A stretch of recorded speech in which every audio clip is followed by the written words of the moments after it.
Hello అండి, అందరికీ నమస్కారం. కథా ప్రాంగణానికి సాదర స్వాగతం.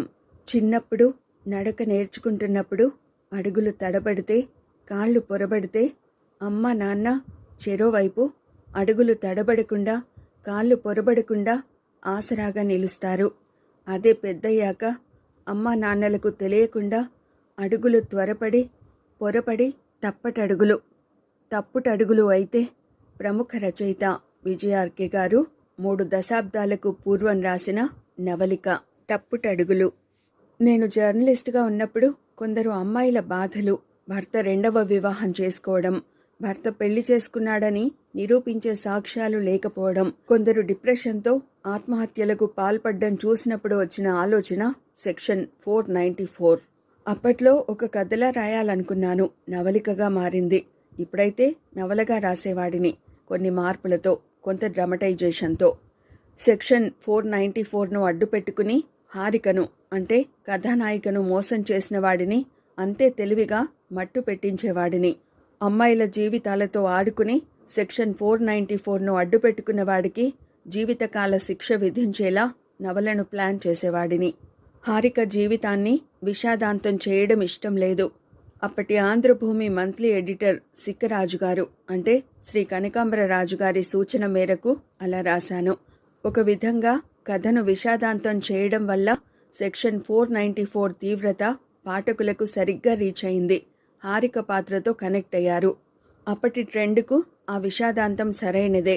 కానీ ఇప్పుడైతే మళ్ళీ రివైజ్డ్ ఎడిషన్లో మార్చాలని అనిపించినా ఆ ఫ్లేవర్, ఆ ఫీల్ని మార్చడం ఇష్టం లేక యథాతథంగా అందిస్తున్నాను. ఇప్పుడైతే ఓ థ్రిల్లర్గా ప్లాన్ చేసేవాడిని ఈ విధంగా. ఇందులోని ప్రసాద్ పాత్రను సినిమాలో పనిచేసే కో-డైరెక్టర్గా ప్లాన్ చేసేవాడిని. హారికను పెళ్లి చేసుకునే ఉద్దేశం ఉండదు. కానీ పెళ్ళైతే తప్ప హారికను పొందలేనన్న విషయం అర్థమవుతుంది. సాంప్రదాయంగా పెళ్లి జరగాలన్న హారిక కోరికను తీర్చి, తన కోరిక తీర్చుకోవడానికి తన సినిమా తెలివితేటలు, సినిమా పలుకుబడిని ఉపయోగించి కృత్రిమంగా గుడి సెట్ వేయిస్తాడు. జూనియర్ ఆర్టిస్టులను పూజారిగా తీసుకువస్తాడు. ఈ విషయాలు హారికకు గాని అతని ఫ్రెండ్కు గాని తెలియవు. పెళ్లి కాగానే సెట్ను అక్కడి నుండి తీసేస్తారు. కథ ఇక్కడి నుంచి ప్రారంభమవుతుంది. డైరెక్టర్గా ఎదగాలంటే డబ్బు కావాలి. సినిమాకు ఫైనాన్స్ చేసే పరాంకుశరావును లైన్లో పెడతాడు. అతడికి కుజదోషం ఉన్న కూతురు ఉంటుంది. పైగా ఒక్కరితే కూతురు. అల్లుడు ఇల్లరిక ఉండాలనుకునే టైపు. ప్రసాద్లో డైరెక్టర్కు కావలసిన లక్షణాలు ఉన్నాయి.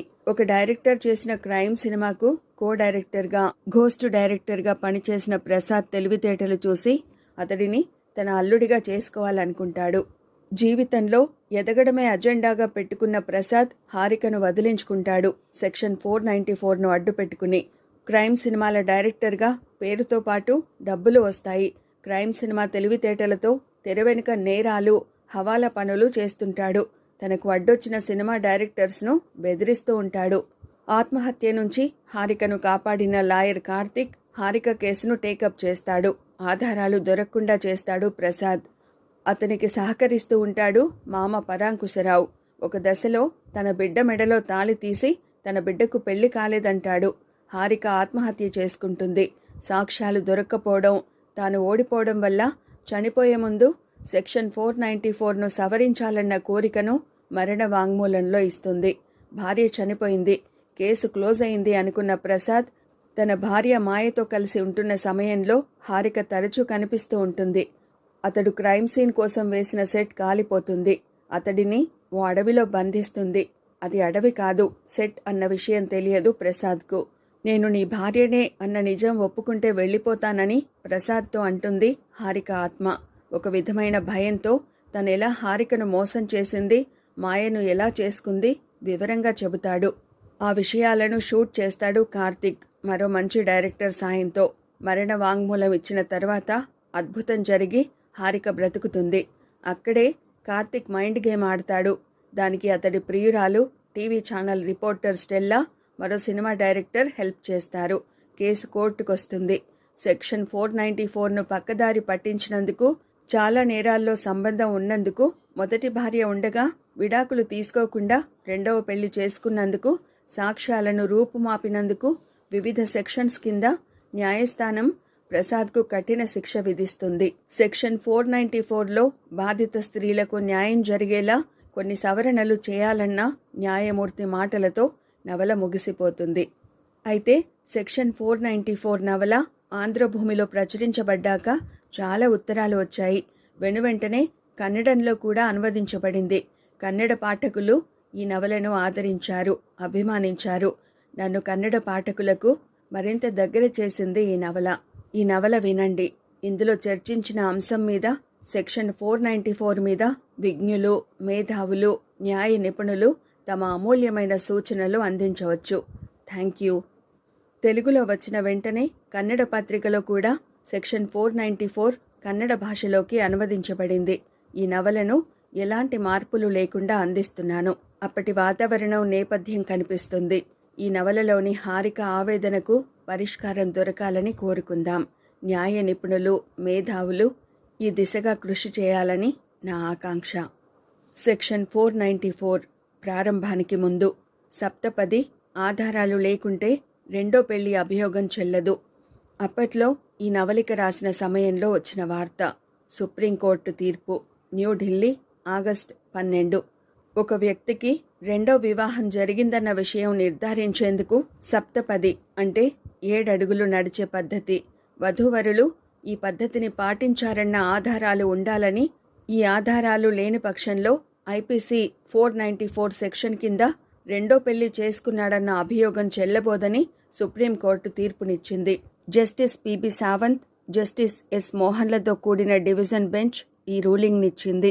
జస్టిస్ మోహన్ తీర్పును చదువుతూ సప్తపదికి ఆధారాలు లేనప్పుడు రెండో వివాహం జరిగిందని చెప్పజాలమని పేర్కొన్నారు. హిందూ వివాహం సందర్భంలో వధూవరులు 7 అడుగులు నడిచే పద్ధతిని పాటిస్తున్న సంగతి తెలిసిందే. ఒక కేసుకు సంబంధించి ఓ వ్యక్తి మొదటి భార్య సుప్రీంకోర్టులో అప్పీలు దాఖలు చేస్తూ సప్తపదికి తన వద్ద ఆధారాలు లేకపోయినప్పటికీ తన భర్త రెండో వివాహం చేసుకున్నాడనడానికి తగినన్ని రుజువులున్నాయని పేర్కొంది. ఈమె భర్త విమల అనే మహిళతో కలిసి జీవిస్తున్న విషయం నిస్సందేహమేనని, ఐపీసీ 494 సెక్షన్ కింద మొదటి భార్య బతికి ఉండగానే రెండో వివాహం శిక్షార్హమని, అయితే సప్తపదికి ఆధారాలు చూపలేనంత మాత్రాన అప్పిలెంట్ అంటే మొదటి భార్య జీవితాన్ని గాలికి వదిలేయరాదని కోర్టు తన రూలింగ్లో వివరించింది. అప్పిలెంట్కు పూర్తి న్యాయం కలిగేలా చూసేందుకు కోర్టు రాజ్యాంగంలోని 142 అధికరణం కింద తనకు గల అధికారాలను వినియోగించుకుంటూ ఆమెకు తగినంత పరిహారాన్ని చెల్లించాల్సిందిగా ఆమె భర్తను ఆదేశించింది. ప్రారంభం. విషాదంతో చెలిమి చేసి చివరి మజిలీని చేరుకున్నాను. ఇక్కడ నా కోసం నన్ను స్వాగతిస్తూ మృత్యువు చిరునవ్వుతో ఎదురు చూస్తోంది. మృత్యువు దగ్గరికి ముందు నేనే చేరుకోవాలనుకోవడం నా స్వార్థమైతే, నేస్తాలు మన్నించొద్దు. దయచేసి నన్ను శపించండి. మళ్ళీ జన్మంటూ ఉంటే నేను ఆడదానిగా పుట్టొద్దని. డిసెంబర్ నెల. ఓ అందమైన వేకువజాము. మంచు బిందువులు పచ్చగడ్డి మీద పడి మెరుస్తున్నాయి. చలి పెత్తనం సాగిస్తోంది. దూరంగా అతి శ్రావ్యంగా పుష్ప విలాపం ఘంటసాలగారి గొంతులో నుండి అమృతవాహినిగా మారి మనసుల్ని పులకింపజేస్తోంది.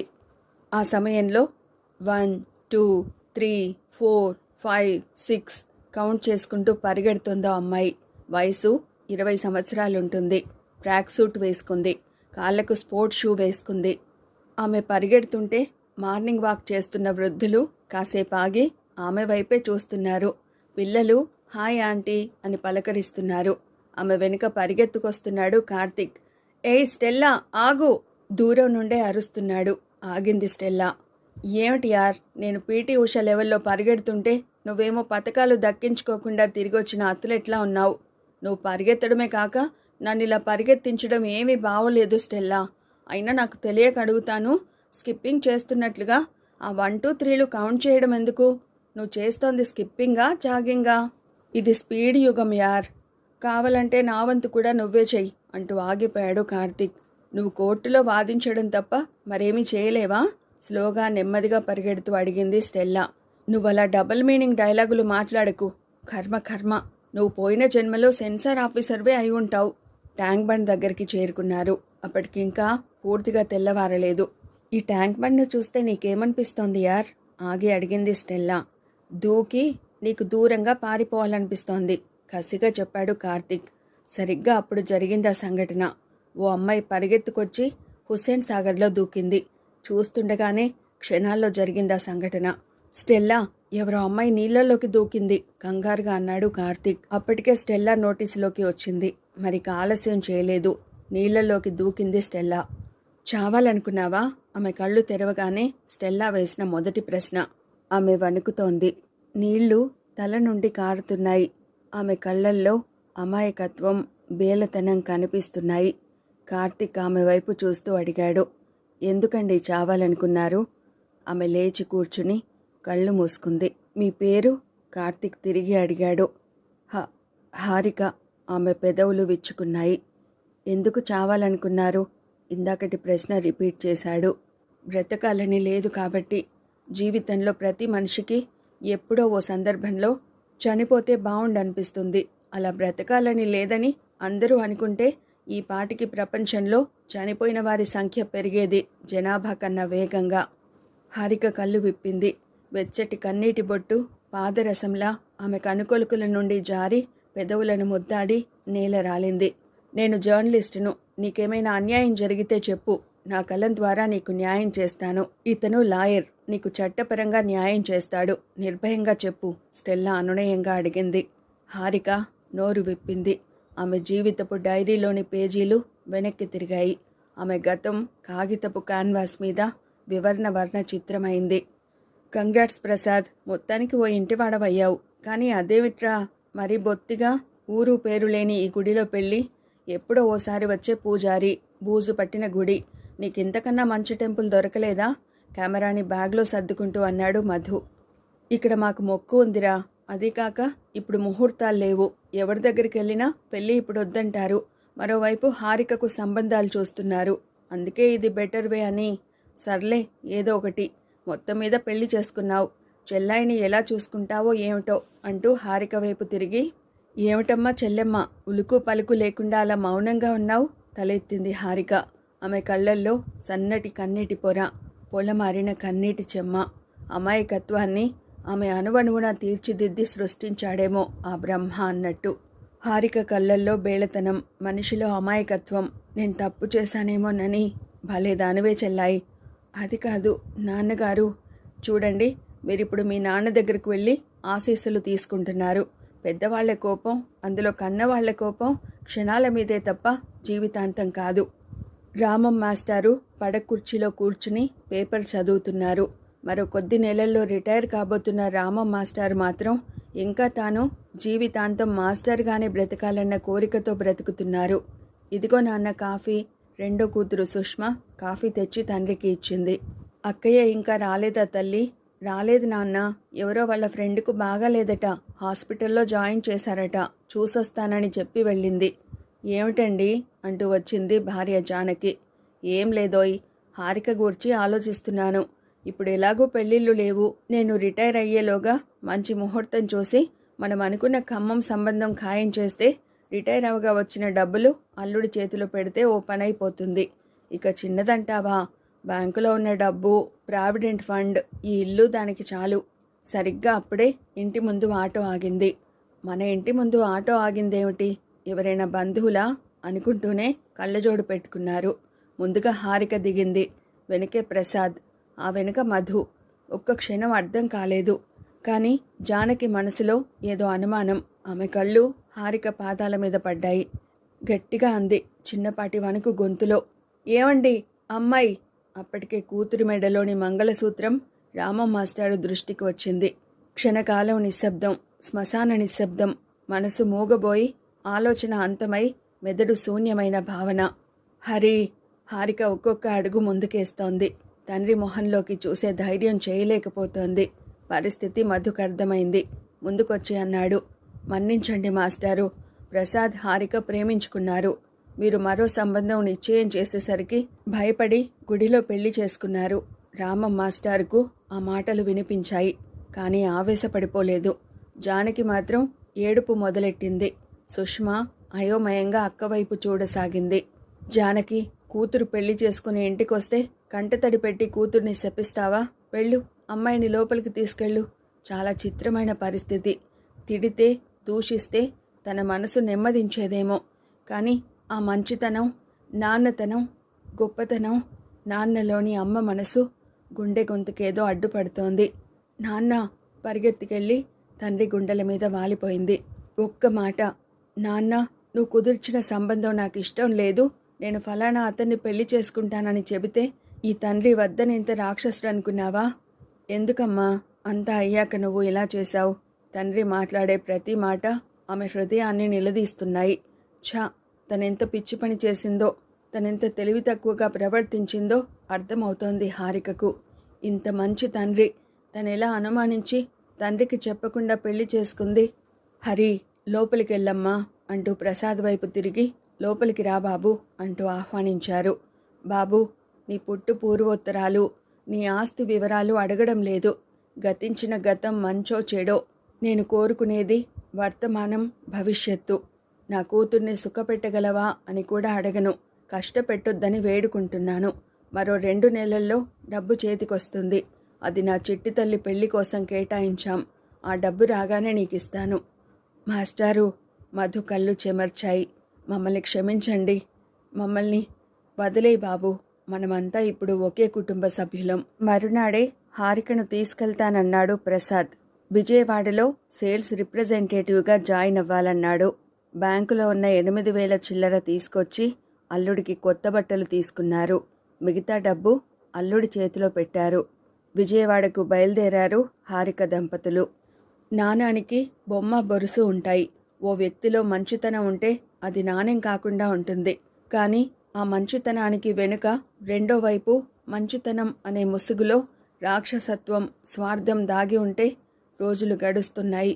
ప్రసాద్లో ఏదో తెలియని మార్పు స్పష్టంగా తెలుస్తోంది హారికకు. రోజు ఏ అర్ధరాత్రో ఇంటికి రావడం, ఒక్కోసారి త్రాగి రావడం, ఏమిటంటే పార్టీ అనడం. 3 నెలల వ్యవధిలో 3 ముళ్ళు వేసి 7 అడుగులు నడిచిన భర్త మనస్తత్వం అర్థమైంది హారికకు. హారికకు అర్థం కానిదొక్కటే, ప్రసాద్ తననెందుకు పెళ్లి చేసుకున్నాడు. ఓ రోజు కంగారుగా వచ్చాడు ప్రసాద్. హారిక, త్వరగా తయారవ్వు, ఆంటీకి ఒంట్లో బాగోలేదట అంటూ కంగారు పెట్టాడు.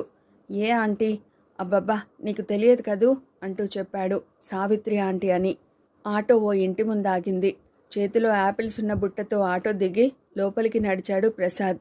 వెనకే కీ ఇచ్చిన బొమ్మల హారిక. లోపల 40 సంవత్సరాలకు పైబడిన ఓ స్త్రీ ఉంది. పెదవులకు లిప్స్టిక్, ఓవర్ మేకప్తో ఒంటి నిండా చూడ్డానికి అదోలా ఉంది. ఏదో మ్యాగజైన్ చదువుతోంది. హాయ్ ఆంటీ అంటూ వెళ్ళి సోఫాలో ఆమె ప్రక్కనే కూర్చున్నాడు. రావయ్య ప్రసాద్, ఏమిటి మధ్య నల్లపూసవయ్యావు అంది భుజం మీద చరుస్తూ. హారికను చూపిస్తూ, నా భార్య అన్నాడు. ఓ అలాగా అంటూ ప్రసాద్ వైపు తిరిగి, ఏంటో ఈ ప్రసాద్, చిక్కిపోయావు అంది. ఆ వాతావరణం, ఆ పరిసరాలు అసహ్యంగా తోచాయి హారికకు. అన్నట్టు మాయ వచ్చింది చెప్పింది హారిక వైపు చూస్తూ. ఓ అలాగా అంటూ తత్తరపడ్డాడు. ఆ తర్వాత సావిత్రి ఆంటీ, ప్రసాద్ మాట్లాడుకుంటూనే ఉన్నారు. హారిక శ్రోతలా మిగిలింది. ఆంటీకి ఒంట్లో బావోలేదనడం, తాము రావడం, మాయ ప్రసక్తి రావడం ఏమీ అర్థం కాలేదు. చాలా రాత్రి అయ్యేసరికి హారికకు ఇల్లు గుర్తొచ్చింది. పైగా ప్రసాద్ చెప్పిన ఆంటీకి అనారోగ్యం ఉన్న లక్షణాలు ఏమీ లేవు. ఏమండి, చాలా పొద్దుపోయింది, మనం వెళ్దామా? అదేమిటి, ఈ రాత్రి ఇక్కడే ఉండిపోదాం చెప్పి మళ్ళీ మాటల్లో పడ్డాడు. హారికకు ఓవైపు ఆకలిగా, మరోవైపు బాధగా ఉంది. రాత్రి 11 దాటింది. నిద్ర ముంచుకొస్తోంది. నీకు నిద్ర వస్తే వెళ్ళి పడుకో అంటూ బెడ్రూమ్ చూపించాడు ప్రసాద్. మారు మాట్లాడకుండా వెళ్ళి పడుకుంది. ఏ అర్ధరాత్రికో మెలకు వచ్చింది. ప్రసాద్, సావిత్రి పేకాడుతున్నారు. కూడా ఓ అమ్మాయి ఉంది. ముగ్గురు నవ్వుకుంటున్నారు. తను అన్నం తినలేదన్న విషయం గుర్తుకొచ్చింది. హారిక జీవితానికి ఆ దృశ్యం ఓ మలుపు అవుతుందని ఆ క్షణం తెలియదు. తెలిస్తే, మీ కూడా ఉన్న ఆ అమ్మాయి ఎవరండి? ఈ సావిత్రి ఆంటీ ఎవరు? ఈ 2 ప్రశ్నలు చాలా. సావిత్రి ఆంటీ అంటే మాకు దగ్గర బంధువు. ఇంకో అమ్మాయి పేరు మాయ. చాలా మంచి అమ్మాయిలే. ఇలాంటి మనిషితో ఏం మాట్లాడాలో అర్థం కాలేదు హారికకు. తండ్రి దగ్గర నుండి ఉత్తరం వచ్చింది. తండ్రి ఉత్తరం చదువుతుంటే పుట్టింటి వాళ్ళు గుర్తుకు రాసాగారు. ప్రతి అక్షరాన్ని అపురూపంగా చూసుకుంది. ఇంతలో కాలింగ్ బెల్ వినిపించింది. వెళ్ళి తలుపు తీసింది. ఎదురుగా మాయ. మీరా అంది విస్మయంగా. సారీ అంటూ పక్కకు తప్పుకుంది. ప్రసాద్ ఇంకా రాలేదా? భర్తను ఏకవచనంతో సంబోధించి మాట్లాడడం నచ్చలేదు హారికకు. రాలేదు చెప్పింది ముక్తసరిగా. లోపలికొచ్చి సోఫాలో కూర్చుంది. గంట తర్వాత ప్రసాద్ వచ్చాడు. వస్తూనే మాయను చూసి సంబరపడిపోయాడు. ఏమిటి వింత? ఇది కలయా మాయా? నాటక పక్కిలో అడిగాడు. ఏమిటో ప్రసాద్, ఆకలి దంచేస్తోంది. మీ ఆవిడను చూస్తే అన్నం పెట్టేలా అనిపించడం లేదు. చాలా నిర్లజ్జగా మాట్లాడింది.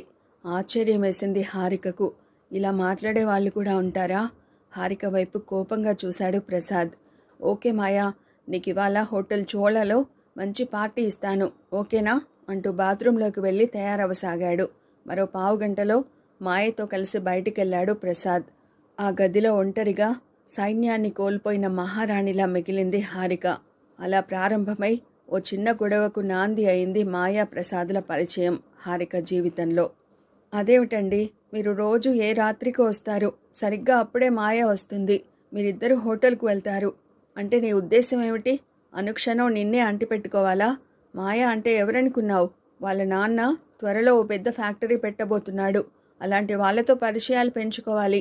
అయినా నువ్వు ఇవన్నీ ఎందుకు పట్టించుకోవడం? మాయ తండ్రి పెద్ద ఫ్యాక్టరీ పెట్టబోతే ఆమె తండ్రితో కాక ఆమెతో ఇంత ఇదిగా పరిచయం పెంచుకోవడం ఎందుకో అర్థం కాలేదు. ఓ రోజు ఎంవో వచ్చింది. అది తన పేరు మీద 3,000 రూపాయలు. చిలసౌ హారికకు మీ నాన్న దీవించి అల్లుడుగారు అర్జెంటుగా 3,000 సర్దమని రాశారు. 2 రోజులు ఆలస్యం జరిగింది. అన్యదా భావించవద్దని చెప్పు. పోతే ఆఫీస్ అడ్రస్కు పంపించమన్నారు. చిరునామా పోయిన కారణంగా ఇంటి అడ్రస్కు పంపుతున్నాను. నీ క్షేమాన్ని కాంక్షిస్తూ మీ నాన్న. తలనొప్పిగా ఉందని పడుకుంది హారిక. ప్రసాద్ వచ్చి షూస్ విప్పి సోఫాలో కూర్చున్నాడు. భర్తను చూసి ఓపిక చేసుకుని లేచి వచ్చింది. నాన్న ఎంబో చేశారు చెప్పింది హారిక. చేశాడా? ఇక్కడికా? ఆఫీస్కు చేయమన్నానే. డబ్బు ఎందుకు పంపించమన్నారు? అది నాకు తెలియకుండా నొచ్చుకుంటూ అడిగింది హారిక భర్త మొహంలోకి చూస్తూ. అదేమిటి అలా నిలదీస్తావు? ఊరికే పంపిస్తున్నాడా? నాకొచ్చే డబ్బులో మినహాయించుకుంటారులే. మీకొచ్చే డబ్బేమిటండి? రిటైర్ అయ్యాక వచ్చే డబ్బు ఇస్తానన్నాడుగా. అంటే మీరు ఆ డబ్బు తీసుకుంటున్నారా? అదేమిటి? చూడండి, మనం ఆ డబ్బు కోసం పెళ్లి చేసుకోలేదు, ప్రేమించి చేసుకున్నాం. ఆ డబ్బు మనకిస్తే చెల్లెలి పెళ్లికి ఇల్లు అమ్మాల్సి వస్తుంది. అప్పుడు జీవితం చివరి దశలో అద్దింట్లో ఉండాల్సి వస్తుంది. అమ్మ నాన్న కష్టపడి కట్టుకున్న ఇల్లు. వద్దండి, ఆ డబ్బు మనకొద్దు.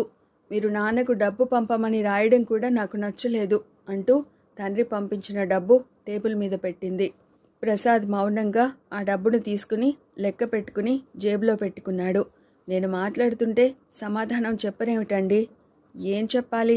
మనకు ఆ డబ్బు వద్దండి. నీకు వద్దయితే నాకు కావాలి. ప్రేమించుకుంటే డబ్బు తీసుకోవద్దని ఎక్కడా లేదే. అంటే నన్ను డబ్బు కోసం పెళ్లి చేసుకున్నారా? అంతే. ఊహించని విధంగా హారిక చెంప చెల్లుమంది. నువ్వు హద్దుల్లో ఉండి మాట్లాడు అనేసి బయటికి చెరచెరా నడుచుకుంటూ వెళ్ళాడు. ఉదయం ప్రసాద్ వెళ్ళగానే మాయ వచ్చింది. ఆమె చేతిలో స్వీట్ ప్యాకెట్. ఇదిగోనమ్మా స్వీటు, నిన్న నా బర్త్డే జరిగింది అంటూ మొక్కుబడిగా స్వీట్ ప్యాకెట్ హారిక దగ్గరికి జరిపింది.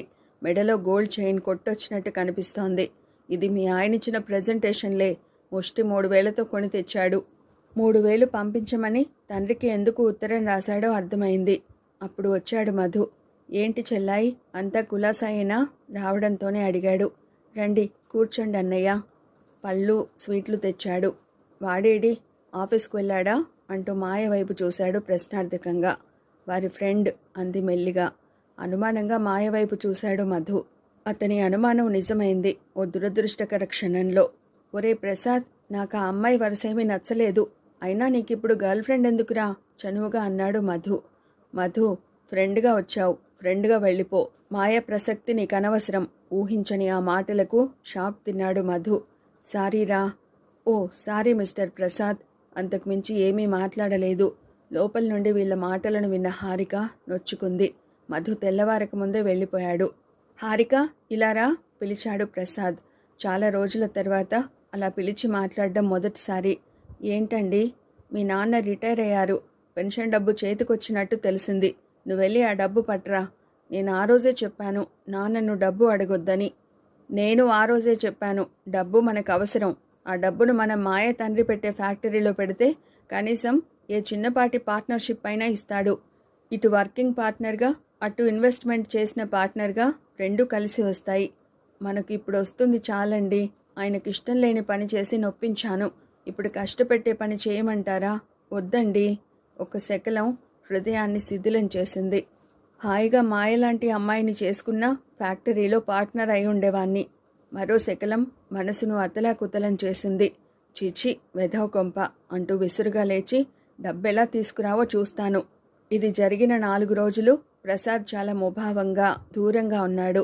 5వ రోజు హారికను పిలిచాడు. నేను ఆఫీస్ పని మీద బాంబే వెళ్లాల్సి వస్తోంది.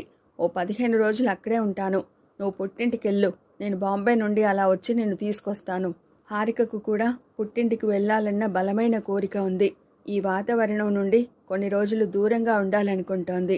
అలాగే అంది. అది ఒక పథకం ప్రకారం జరిగిందన్న విషయం హారికకు తెలియదు. తాను రాకుండా ఒక్కరితోనే ట్రైన్ ఎక్కించాడు.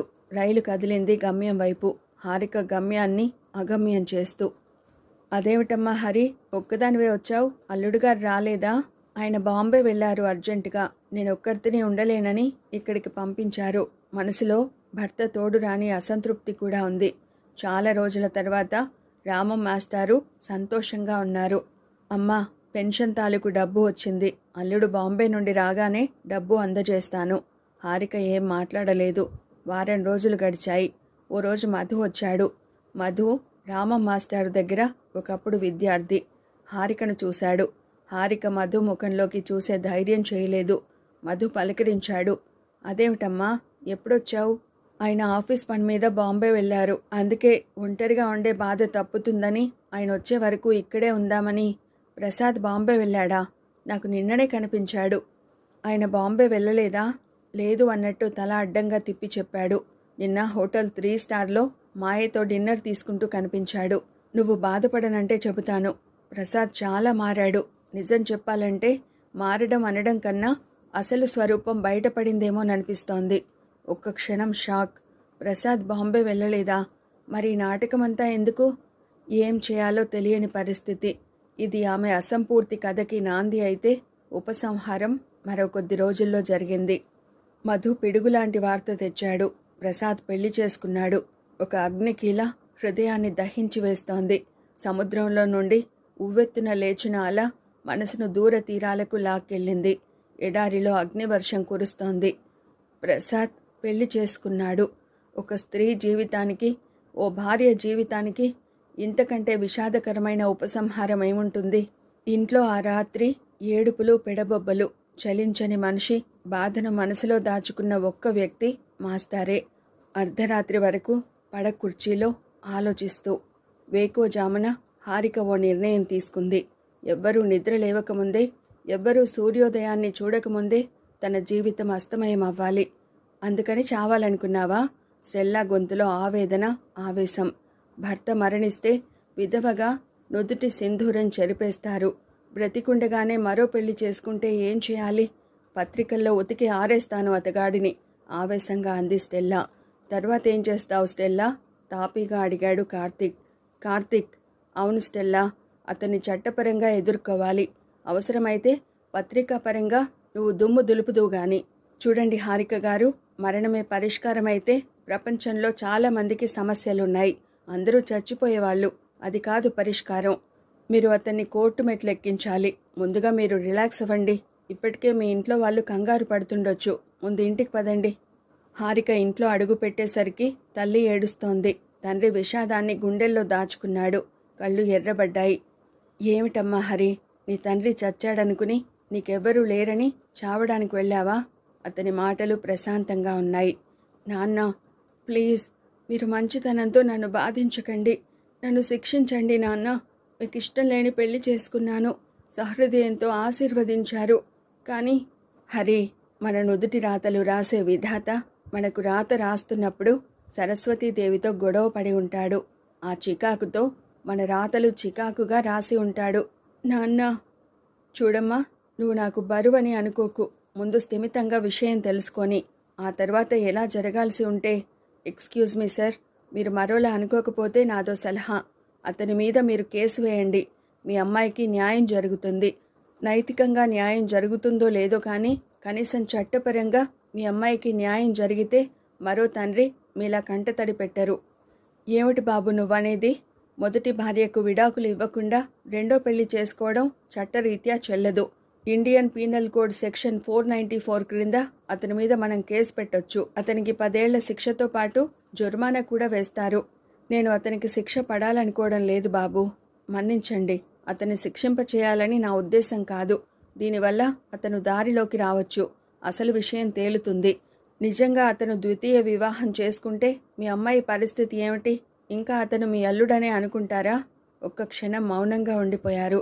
స్టెల్లా అంది, చూడండి మాస్టారు, ఎక్కడ స్త్రీ జాతి కంటతడి పెడుతుందో అక్కడ అభివృద్ధి ఉండదంటారు. కానీ స్త్రీ జాతి కంటతడినే పెట్టుబడిగా పెట్టే దౌర్భాగ్య వ్యవస్థలో బ్రతుకుతున్నాం. మీ కూతురు జీవితం కన్నా అల్లుడి శ్రేయస్సే ముఖ్యం అనుకోకండి. చాలాసేపు తర్జన భర్జనలు జరిగాయి. సమస్యను ఓ కొలిక్కి తెచ్చేసరికి తల ప్రాణం తోకకు వచ్చింది. మధు, కార్తిక్ ప్రసాద్ దగ్గరికి బయలుదేరారు. డైలీ న్యూస్ పత్రికా కార్యాలయం. స్టెల్లా ఎడిటర్ ఛాంబర్లోకి వెళ్ళింది. దిలీప్ రావు ఎడిటర్ నేమ్ ప్లేట్ ఉంది. చెప్పమ్మా, ఏంటి విశేషాలు? ఈరోజు ఏమైనా సెన్సేషనల్ న్యూస్ ఉందా? హిమాయత్ నగర్ ఏరియాలో ఓ స్త్రీని కట్నం తేలేదని ఘోరంగా కాల్చి చంపారు సార్. అత్తమామలు ఆ అమ్మాయిని గట్టిగా పట్టుకుంటే మొగుడనే దౌర్భాగ్యుడు కిరోసిన్ పోసి అగ్గిపుల్ల వెలిగించాడు. ఆ అమ్మాయి మరణ వాగ్మూలంలో ఈ విషయాలు చెప్పింది సార్. ఇది ఆ అమ్మాయి ఫోటో సార్. ఇది న్యూస్ ఐటమ్ అంటూ ఓ కవర్ అందించింది. వెరీ గుడ్, దిలీప్ రావు అన్నాడు. మన పత్రికకు ఇలాంటివే కావాలి. వరకట్నం ఎప్పుడు పూర్తిగా తొలగిపోతుందో కానీ అప్పటి వరకు స్త్రీ జాతికి విమోచనం లేదమ్మా. ఆ తప్పు కట్నం అడిగే నీచులది కాదండి, ఇచ్చే తల్లిదండ్రులది, పెళ్లి చేసుకునే అమ్మాయిలది సార్. అసలు కట్నం ఎందుకు ఇవ్వాలి సార్? అమ్మాయిలు అలా అని ఎందుకు ప్రతిన పూని ఆ ప్రతినకు కట్టుబడి ఉండకూడదు? భర్తే సర్వస్వమన్న ఆడదాని సెంటిమెంట్ క్యాష్ చేసుకుంటున్నాడు మగాడు. దానికి పరోక్షంగా స్త్రీలే బాధ్యులు సార్. మనసులోని ఆవేశాన్ని, ఆవేదనను వెళ్ళగక్కింది స్టెల్లా. న్యూస్ ఐటెం రాసిచ్చి బయటకు నడిచింది. ప్రసాద్ ఇంటిని వెతకడానికి 2 రోజులు పట్టింది. ఇల్లు ఖాళీ చేశాడు. ఆఫీస్కు వెళ్తే ప్రసాద్ తన జాబ్కు రిజైన్ చేసినట్టు తెలిసింది. అనుకోకుండా ఆటో ఎక్కుతూ కనిపించింది మాయ. మధు గుర్తుపట్టాడు. కార్తిక్, మధు ఆటోని ఫాలో అయ్యారు. ప్రసాద్ ఇల్లు దొరికింది. ప్రసాద్ లేడు. మాయ ఉంది. మెడలో మంగళసూత్రం. ఎవరు కావాలి అని అడుగుతూ మధును చూసి ఆలోచించింది. ప్రసాద్ కావాలి. మీరు ఆయన భార్యను ఠకీమని చెప్పింది. మరి హారిక? ఆ విషయాలు మీకు అనవసరం. వెనక్కి తిరిగారు ఇద్దరు. అక్కడ మాట్లాడడానికి ఏమీ లేదని అర్థమైంది. కూర్చోమని అనలేదు. ఎలా అంటుంది? వాళ్ళకింకా ఏం చేయాలో తోచలేదు. ప్రసాద్ ఇంత పని చేస్తాడని నేను అనుకోలేదు. కొంతమందిని చూడగానే ఎలాంటి వాళ్ళో చెప్పగలం, కొందరిని చూస్తే చెప్పలేం. ఇతను 2వ కోవకి చెందినవాడు. ఇద్దరూ తిరిగొచ్చారు. కార్తీక్ మధుని చూడగానే ప్రాణం లేచి వచ్చింది హారికకు. ఏమైందండి? అతను పెళ్లి చేసుకోలేదు కదూ? మీరు పొరబడ్డారు కదూ? ఒక నిజాన్ని అబద్ధంగా మార్చి ఆనందపడాలనుకుంటోంది. అబద్ధంలో సంతృప్తిని అనుభవించాలనుకుంటోంది. రామం మాస్టారు అడిగారు. ఏమైంది బాబు? చెప్పు బాబు. దాని జీవితం ముక్కలైందని చెప్పు. దాని వైవాహిక జీవితంలో అపశృతి దొర్లిందని చెప్పు. పర్వాలేదు బాబు, ఈ గుండె గట్టిదే. ఎప్పుడూ లేనిది రామం మాస్టారిలో ఆవేదన ఆవేశంగా మారింది. ప్రసాద్ పెళ్లి చేసుకున్నాడండి ఆ మాయ అనే అమ్మాయిని. నిర్లిప్తంగా ఉండిపోయారు రామం మాస్టారు. మాస్టారు, మనం కోర్టులో కేసు వేద్దాం చెప్పాడు కార్తీక్. కానీ బాబు, మీకేది తోస్తే అది చేయండి. నేను బడిలో బెత్తం పట్టుకుని తప్పు చేసిన వారిని దండించేవాడిని. ఇప్పుడు ఆ శక్తి, మాస్టారుగా పదవి కోల్పోయిన వాడిని. స్టెల్లా వచ్చింది. ఒక్క నిమిషం బాబు అంటూ లోపలికి వెళ్ళాడు. చేతిలో 100 రూపాయల నోట్ల కట్టలు. ఇవిగో బాబు, నా అల్లుడికి కట్నంగా ఇవ్వాలనుకున్నాను. ఇప్పుడు నా కూతురు జీవితాన్ని చింపిన విస్తరి చేసినందుకు కోర్టులో కేసు నా కూతురికి న్యాయం జరిగేలా ఉపయోగపడేందుకు ఇస్తున్నాను. మాస్టారు, వద్దు మాస్టారు. చిన్నప్పుడు నా చేత అక్షరాలు దిద్దించారు. ఇప్పుడు అందుకు కృతజ్ఞతగా నేను మీ కూతురు జీవితం సరిదిద్దలేకపోయినా మీకు ఆత్మసంతృప్తిని కలిగించినా చాలు. మనం ఇప్పుడు 2 విధాలుగా చేయొచ్చండి. పోలీస్ స్టేషన్కి వెళ్ళి రిపోర్ట్ ఇవ్వచ్చు, లేదా డైరెక్ట్గా మెజిస్ట్రేట్ గారికి దాఖలు చేయవచ్చు. హారిక తరపున మీరెవరైనా పిటిషన్ దాఖలు చేయవచ్చు. మీ అమ్మాయి తరపున నేను వాదిస్తాను. ఇదేమిటి ప్రసాద్, హారిక మన మీద కేసు పెట్టింది, మొదటి భార్య ఉండగా రెండో పెళ్లి చేసుకున్నానని. అబ్బా, ఈ తలనొప్పి ఏమిటి, వేరే వాణ్ణి చేసుకున్నా బాగుండేది అంది విసుగ్గా. అదేమిటి మాయా అలా అంటావు, ఇప్పుడు మనకేమైందని? ఏమవడమేమిటి, ఇప్పుడు నీకు, నీతో పాటు నిన్ను పెళ్లి చేసుకున్న కర్మానికి నాకు జైలు కూడు తప్పదేమో. పిచ్చి డార్లింగ్, చట్టం మనకు చుట్టమే, అందులోని లొసుగులు మనకు కవచాలు. Don't worry. ఏమిటండి పరాంకుశరావు గారు, మీ అల్లుడి మీద ఏదో కేసు వేశారట, తెలిసే అడిగాడు మూర్తి. ఏమవుతుందిలేండి. అది కాదు, అయినా తెలిసి మొదటి పెళ్ళాం ఉన్నవాడికి ఇచ్చారేమిటి? ప్రసాద్లో తెలివి ఉంది, వ్యాపారాన్ని 10 రెట్లు చేయగల సత్తా ఉంది, చదువు ఉంది, అందం ఉంది, డబ్బు సంపాదించే తెలివి ఉంది. అంతకన్నా ఇంకేం కావాలి? ఇక చట్టం అంటావా? మనం చట్ట ప్రకారం సంపాదిస్తే కేవలం 3 ఏళ్లలో ఇంత సంపాదించేవాళ్ళమా? ప్లస్ ఉన్నప్పుడు మైనస్కు భయపడకూడదు. కూతురు పెళ్లిని కూడా వ్యాపారం చేయడం నీకులాగా మరెవరికి చేత కాదు పరాంకుశరావు. కేసు కోర్టుకు వచ్చింది. హారిక కళ్ళు ఎర్రబడ్డాయి. కొన్ని రోజుల నుండి తిండికి నిద్రకు దూరమైంది. మనశ్శాంతి ఆమెను ఎప్పుడో విడిచిపెట్టి వెళ్ళింది. మూర్తీభవించిన విషాదం ఆమె స్వంతమైంది. ఘనీభవించిన శూన్యం ఆమె నేస్తం. యువర్ ఆనర్, భార్య ఉండగానే విడాకులు ఇవ్వకుండా రెండవ వివాహం చేసుకోవడం నేరం. మన హిందూ వివాహ చట్టం దాన్ని స్పష్టం చేస్తోంది. మన సాంప్రదాయాలు, ఆచారాలు దీన్ని నొక్కి చెబుతున్నాయి. పురాణాలు ఏకపత్ని వ్రతుడు అంటూ రాముణ్ణి పొగుడుతున్నాయి.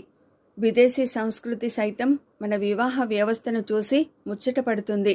నా క్లయింట్ హారికకు ప్రసాద్తో వివాహమైంది.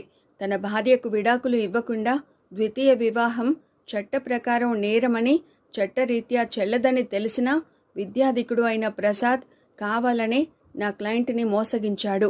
కాబట్టి యువర్ ఆనర్, నా క్లయింట్కు న్యాయం చేకూర్చమని కోరుతున్నాను. జడ్జి కార్తిక్ చెప్పిందంతా విన్నాడు. ప్రసాద్ను ఫోన్లోకి పిలిచాడు. నీకు ఆ అమ్మాయి తెలుసా? మెజిస్ట్రేట్ అడిగారు. అప్పుడు తలెత్తింది హారిక. తనని తీసుకెళ్తానని మాటిచ్చి కోర్టు బోనులో వాద ప్రతివాదులుగా కలుసుకోవడం. చుక్క కన్నీటి చుక్క, నువ్వు వెళ్ళిపోవమ్మా నా కంట్లో నుంచి. ఆవిడెవరండి? పెద్ద విస్ఫోటనం, మనసులో జరిగే రాపిడి. రామం మాస్టారు దీన్ని ఊహించలేదు. తను రెండో పెళ్లి చేసుకోలేదని అంటాడనుకున్నారే తప్ప అసలు ఆవిడెవరని, కట్టుకున్న భార్యను, సప్తపది నడిచిన భార్యను, 3 ముళ్ళు వేసిన భార్యను అంటాడని ఊహించలేదు. స్టెల్లా ఆవేశం పట్టలేకపోయింది. కార్తీక్ చేష్టలుడిగి నిల్చుండిపోయాడు. మిస్టర్ ప్రసాద్, ఆ అమ్మాయి నీ భార్య కదూ? కార్తీక్ రెట్టించాడు. గౌరవనీయులైన న్యాయవాది గారు, ఆవేశాన్ని తగ్గించుకోవాలి. యువర్ ఆనర్, నా క్లయింట్ను లాయర్ కార్తిక్ గారు బెదిరిస్తున్నారు. ప్రసాద్ తరపున లాయర్ అబ్జెక్షన్ చెప్పాడు. పిడికిళ్ళు బిగించాడు కార్తిక్, కోపాన్ని కంట్రోల్ చేసుకుంటూ. మీకు ఆ అమ్మాయి ఎవరో తెలియదా? జడ్జి మరోసారి అడిగాడు. తెలియదు యువర్ ఆనర్. మరి ఆ అమ్మాయి మెడలో ఉన్న ఆ తాళి? కార్తిక్ ఉక్రోషంగా అడిగాడు. ప్రసాద్ తరపున వాదించే లాయర్ భైరవమూర్తి లేచాడు. ఈ న్యాయస్థానంలో ఉన్న స్త్రీలలో చాలా మందికి తాళిబొట్లు ఉన్నాయి. అవన్నీ నా క్లయింట్ కట్టినట్టా? వెంటనే కార్తిక్, ఈ న్యాయస్థానంలో తాళిబొట్లు ఉన్న స్త్రీలందరినీ అవమానించిన భైరవమూర్తిని మందలించాలి అన్నాడు. భైరవమూర్తి గారు, మీరు మీ మాటలను వెనక్కి తీసుకోండి. న్యాయమూర్తి మందలించాడు. సారీ యువర్ ఆనర్, నా ఉద్దేశం అది కాదు. తాళిబొట్టు నువ్వు కట్టలేదా అని లాయర్ కార్తిక్ గారు అన్నారు. తాళిబొట్టు ఆమె మెడలో ఉన్నంత మాత్రాన ఆ తాళిబొట్టు నా క్లయింట్ కట్టాడని లాయర్ కార్తిక్ అనడం సబబు కాదని నేనా మాట అన్నాను. తనను ప్రసాద్ వివాహం చేసుకున్నాడని నిరూపించడానికి తగిన ఆధారాలు కోర్టుకు సమర్పించవలసిందిగా ఆదేశిస్తున్నాను. అక్కడ ధర్మదేవత కళ్లకు గంతలు కట్టుకొని నిస్సహాయంగా చూస్తుండిపోయింది. ఇదేమిటి కార్తిక్? స్టెల్లా ఆవేశంగా అడిగింది. అదంతే స్టెల్లా, సెక్షన్ 494 కింద మొదటి కాలంలో భర్త తనను పెళ్లి చేసుకున్నాడని, అంటే తనకు వివాహం అయింది అని నిరూపించాలి. రెండవ కాలంలో తన భర్త రెండో వివాహం చేసుకున్నాడని నిరూపించాలి. మూడవ కాలంలో తనకు విడాకులు ఇవ్వలేదని నిరూపించాలి. ఈ బాధ్యత భార్య మీదే ఉంటుంది. ఇదెక్కడి సెక్షన్ కార్తిక్? స్త్రీకి అవన్నీ ఎలా సాధ్యమవుతాయి? కొంతమంది స్వార్థపరులు ఈ సెక్షన్ ఇలా వాడుకొని మోసం చేయవచ్చని నిరూపిస్తారని భావించక ఇప్పుడు ప్రసాద్ కూడా ఆ కోవకు చెందినవాడే. చాలా థ్యాంక్స్ భైరవమూర్తి గారు. బ్రహ్మాండంగా అదరగొట్టారు. నాకా పాయింట్ తట్టనే లేదు సుమా, ప్రసాద్ అన్నాడు. తడితే నువ్వు లాయర్ అవుతావు, చెప్పాడు భైరవమూర్తి వంకరగా వ్యంగ్యంగా నవ్వి. నిజంగా ఆమె నా భార్య కాదని చెప్పాలని ఆలోచన కలగలేదు. ఇప్పుడు ఆమె నీ భార్య అని, మీకు పెళ్ళయిందని నిరూపించాల్సిన బాధ్యత ఆమెదే. అంటే మీ పెళ్ళైనట్టు పెళ్లికి హాజరైన వారి సాక్ష్యం కానీ, పురోహితుడి సాక్ష్యం కానీ, పెళ్లి ఫోటోలు కానీ ఆమె కోర్టుకు అందించాలి. అలాంటి సాక్ష్యాలు లేవు, కానీ ఒక్క ఫోటోలు అవి కూడా లేకుండా చేస్తాను. రామం మాస్టారు, కార్తీక్, స్టెల్లా, మధు, హారిక ఉన్నారా గదిలో? మీకు పెళ్ళైనట్టు సాక్ష్యమేమీ లేదా? అతను ఏదో పాడుబడిన గుడికి తీసుకెళ్లాడు. అక్కడ పూజారి కూడా లేడు. ఏదో తూతూ మంత్రంలా చేశాడు. కానీ ఇంత దూరం నేను కూడా ఆలోచించలేదు, మధు అన్నాడు. అంటే పూజారి కానీ, పెళ్లి పెద్దలు కానీ? పోనీ ఫోటోలు? ఫ్లాష్లా ఐడియా తట్టింది. ఫోటోలు ఉన్నాయండి, నాకు ఫోటోలు తీయడం హాబీ. వీళ్ల పెళ్లికి నేనొక్కడినే సాక్ష్యం. అందుకేనేమో వాడు ప్లాన్డ్గా చేశాడు. నేను వాడు దండలు వేస్తున్నప్పుడు, తాళి కడుతున్నప్పుడు ఫోటోలు తీశాను. ప్రింట్స్ వేయించాను, కానీ ఇంతవరకు వీళ్ళకి ఇవ్వలేకపోయాను. వెరీ గుడ్, అవి చాలు. కాలం నంబర్ 1 మనం సక్సెస్ అవ్వడానికి. సరిగ్గా అదే సమయంలో మధు వాళ్ళింట్లో ఉన్నాడు ప్రసాద్. మధు లేడా ఆంటీ? లేడు బాబూ, మధు తల్లి చెప్పింది. ఆమెకి గొడవలు తెలియవు. ఆ విషయాన్ని పసిగట్టిన ప్రసాద్ తనకు అనుకూలంగా మలుచుకున్నాడు. మరేం లేదు ఆంటీ, మొన్న మా పెళ్లి ఫోటోలు తీశాడు, అవి కావాలి. ఎక్కడ పెట్టాడో ఏమో. మధు వచ్చాక రాకూడదా నాయనా? నేను అర్జెంటుగా ఊరెళ్ళాలి. అలాగా, ఉండు చూస్తాను అంటూ మధు రూంలోకి వెళ్ళింది. కాసేపు వెతికింది. సూట్ కేసులో కెమెరా కనిపించింది. దాని పక్కనే పెళ్లి ఫోటోలు ఉన్నాయి. ఇవిగో బాబూ మీ పెళ్లి ఫోటోలు. థ్యాంక్స్ ఆంటీ, చాలా థ్యాంక్స్. వాటిని అందుకుని హడావుడిగా నేను మళ్ళీ కలుస్తాను ఆంటీ బయటకు వచ్చి అటుగా వస్తున్న ఆటోని పిలిచి ఎక్కాడు. అప్పుడు ఎదురుగా మరో ఆటోలో కార్తీక్, స్టెల్లా, మధు వస్తున్నారు. ఇంటికొచ్చిన మధుని చూసి, ఇప్పుడే నీకోసం ఆ ప్రసాద్ వచ్చి వెళ్ళాడురా, చెప్పింది తల్లి. ప్రసాద్ వచ్చాడా? ఏదో అనుమానం మధులో. ఏవో పెళ్లి ఫోటోలు అర్జెంటట, తీసుకెళ్లాడు. వేగంగా తన గదిలోకి వెళ్ళాడు. పెళ్లి ఫోటోలు లేవు. డామిట్, నుదురు కొట్టుకున్నాడు. ఇప్పుడెలా? మరో 4 రోజుల్లో హియరింగ్. కాసేపు ఆగి ఏదో ఆలోచించి అన్నాడు కార్తీక్. ప్రసాద్ ఫోటోలే తీసుకెళ్లాడా, నెగటివ్ కూడా తీసుకెళ్లాడా? ఫోటోలే తీసుకెళ్లాడు. Very good. నెగటివ్ మన దగ్గరుందిగా. అప్పుడు గుర్తుకొచ్చింది, అది బాంబేలో ఉన్నట్టు. బాంబేకి వెళ్ళినప్పుడు అక్కడే ఓ ల్యాబ్లో నెగటివ్ మర్చిపోయాను. తల పట్టుకున్నాడు కార్తీక్. ఆ ల్యాబ్ అతను నీకు బాగా పరిచయమా? Close friend sir. ఇమ్మీడియట్గా దాన్ని పంపించమని ఎస్టీడీ చేసి చెప్పు. అప్పటికప్పుడు బాంబేకు ఎస్టీడీ చేశాడు. ఎంగేజ్ వస్తోంది. చాలా బిజీ ల్యాబ్. ఆ రోజంతా ట్రై చేస్తూనే ఉన్నారు ముగ్గురు. ఆ రోజు అర్ధరాత్రి 12 గంటలకు చేశారు. సాధారణంగా ఆ టైంలో ల్యాబ్ మూసి ఉంటుంది. లక్కీగా ఉన్నారు. వివరాలు చెప్పి ఆ నెగటివ్ వెతికి అర్జెంటుగా ఎవరైనా మనిషితో పంపించమని చెప్పాడు మధు. హరి, అన్నం తినమ్మా. రామం మాస్టారు కూతురు తల మీద చేయేసి బ్రతిమలాడుతున్నారు. నాకు ఆకలిగా లేదు నాన్న, బోరుమంది హారిక. ఆకలి మనసు మీద ఆధారపడి ఉంటుంది. నువ్వు ప్రశాంతంగా ఉన్నావనుకో ఆకలేస్తుంది. అశాంతిగా ఉన్నావనుకో అసలు ఆకలి నీ అడ్రస్కే రాదు, అంది స్టెల్లా. కార్తిక్ అన్నాడు, చిన్నప్పుడు రామం మాస్టారు ఓ కథ చెప్పేవారు స్నేహం గూర్చి. ఇప్పుడు మనం ఫ్రెండ్స్మి. నువ్వు బాధగా ఉంటే మేం బాధగా ఉండాల్సి వస్తుంది. అందుకే అందరం కలిసి భోంచేద్దాం. నువ్వు చేయలేదనుకో మేమంతా పస్తులు ఉండాల్సి వస్తుంది. ఏమనుకుందో అన్నం తింది. బాధను ఎంత దిగమింగుకుందామన్నా సాధ్యపడ్డం లేదు. యువర్ ఆనర్, నా క్లయింట్ను అనవసరంగా కోర్టుకి ఈడుస్తున్నారు. నా క్లయింట్కు ఇంతవరకు పెళ్లి కాలేదు. ఆ అమ్మాయి ఎవరో తెలియదు అని చెప్పినా లాయర్ కార్తీక్ గారు పెళ్ళయింది అని బుకాయిస్తున్నారు. నిజంగా నా క్లయింట్కు పెళ్ళైతే ఆ సాక్ష్యం చూపించమనండి. ప్రసాద్లో విజయ గర్వం. ఈ వినాశనాన్ని, దుష్ట కార్యాన్ని సాధించిన ఫీలింగ్. లాయర్ కార్తీక్ మధు కోసం ఎదురు చూస్తున్నాడు. మధు స్టేషన్కు వెళ్ళాడు. బాంబే నుండి నెగటివ్ పట్టుకుని వచ్చే వ్యక్తిని రిసీవ్ చేసుకోవడానికి. గడియారంలో సెకండ్ ముళ్ళు తిరుగుతోంది. అక్కడ నిశ్శబ్దం తాండవిస్తోంది. మిస్టర్ కార్తీక్, మీరు మాట్లాడేదేమైనా ఉందా? కార్తీక్ లేచాడు. అతని చూపులు మాత్రం కోర్టు గుమ్మం దగ్గరే ఉన్నాయి. అక్కడ మధు. ట్రైన్ 15 గంట ఆలస్యంగా వచ్చింది. మధు కళ్ళు అతని కోసం వెతుకుతున్నాయి. కోర్టు టైం దాటబోతోంది. హలో సార్, వెనుతిరిగాడు. బాంబే నుండి వచ్చిన వ్యక్తి.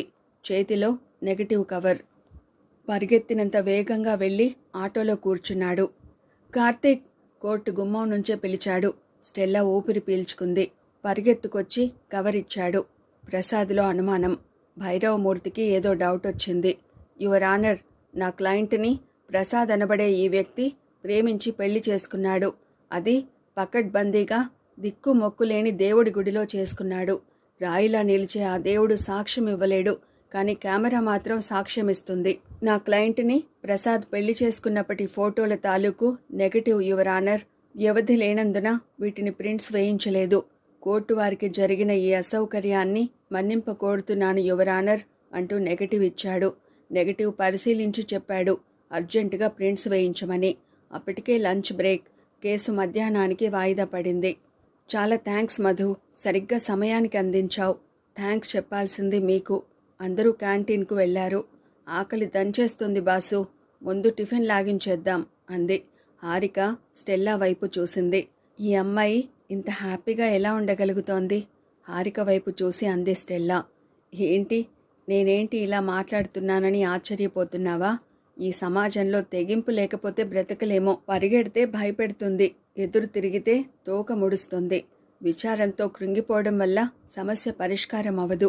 అందరూ కలిసి టిఫిన్ చేశారు. జడ్జి ప్రింట్స్ చూశారు. అందులో స్పష్టంగా కనిపిస్తోంది. వాటిని ఒకసారి పరిశీలించండి.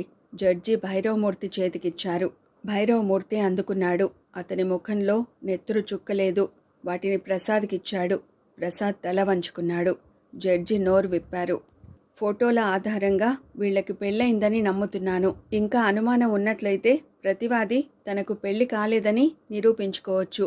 పోతే తన భర్త రెండవ వివాహం చేసుకున్నాడని సెక్షన్ 494 కింద కేసు వేసినందున తన భర్తకు రెండవ వివాహం జరిగినట్లు నిరూపించవలసిందిగా ఆదేశించడమైనది. సెక్షన్ 494 ఒకటవ కాలం మనం సక్సెస్ అయ్యాం. ఆ ఫోటో డూప్లికేట్ అనడానికి అవకాశాలు చాలా తక్కువ. పోతే మనకు కావలసింది ప్రసాద్ రెండవ వివాహం చేసుకున్నాడనడానికి బలమైన సాక్ష్యం. ఎలా? మనం ప్రసాద్ ఊరికి వెళ్ళాలి. అక్కడ సాక్ష్యం సంపాదించాలి. అతనికి పెళ్ళయిందని నిరూపించాలి. సరిగ్గా ఆ సమయంలో ఓ గదిలో పరాంకుశరావు, ప్రసాద్, భైరవమూర్తి, మాయా సమావేశమయ్యారు. చూడండి, ఇది చాలా జాగ్రత్తగా వినండి. మీ అల్లుడికి పెళ్ళైనట్లు సాక్ష్యం లేకుండా చూసుకోవాలి. చూడు లాయరు, నేను లా చదవకపోయినా లా గురించి నాకు తెలుసు. నీకో విషయం తెలుసో లేదో, మీ లాయర్ల కన్నా మా క్రిమినల్స్కు లా పాయింట్లు బాగా తెలుసు. అసలు మా అమ్మాయిని ప్రసాద్ పెళ్లి చేసుకున్నట్లుగా మూడో కంటికి తెలియదు. ఎందుకంటే మేము వెడ్డింగ్ రిసెప్షన్ ఏర్పాటు చేయలేదు. అసలు ఈ విషయమే తెలియజేయలేదు. That's good. మరి పెళ్లి ఫోటోలు తీస్తే కదా, ఎందుకైనా మంచిది. చాలా జాగ్రత్తగా ఉండండి. స్టెల్లా, నీకు వీలైతే నువ్వు కూడా మాతో వచ్చేయి. మధు, నువ్వు, నేను వెళదాం, కార్తీక్ అన్నాడు. ఓకే యార్, తప్పకుండా వస్తాను. బాబు, మీరెవరో నేనెవరో, కానీ నా కూతురు కోసం మీరంతా ఇంత కష్టపడుతున్నారు. మీకు చేతులు జోడించి, మాస్టారు, చిన్నవాళ్లను ఆశీర్వదించాలి కానీ నమస్కరించవద్దు. మాకు ఆయుక్షీణం. చిన్నప్పుడు మీరు బెత్తం పుచ్చుకుని తప్పు చేసిన వారిని దండించేవారు కదా. ఇప్పుడు ఆ శక్తి న్యాయస్థానానికి కూడా ఉందో లేదో తెలుసుకోవడానికే మా పోరాటం. ఈ పోరాటంలో మీ అమ్మాయి గెలిస్తే న్యాయ చరిత్రలో సువర్ణాక్షరాలతో రాయబడుతుంది మీ అమ్మాయి చరిత్ర. థ్యాంక్స్, హారిక మనస్ఫూర్తిగా అంది. నువ్వు మాకు మామూలు థ్యాంక్స్ చెప్తే కుదరదు. ఫీజు ఇవ్వాలిగా. ఫీజా? హారిక అడిగింది ఆశ్చర్యంగా. అవును, అలా అని మాటివ్వు. అలాగే అంది సిన్సియర్గా. ఆ ఫీజేమిటో తెలుసా? నువ్వెప్పుడూ నవ్వుతూ ఉండాలి. నీ బాధలన్నీ మా నవ్వులతో పటాపంచలు కావాలి. చిరునవ్వులు నీ చిరునామా కావాలి. ఆత్మవిశ్వాసం నీ నేస్తం అవ్వాలి. ఆ మాటలన్నీ వింటుంటే నూతనోత్తేజం కలిగింది హారికకు.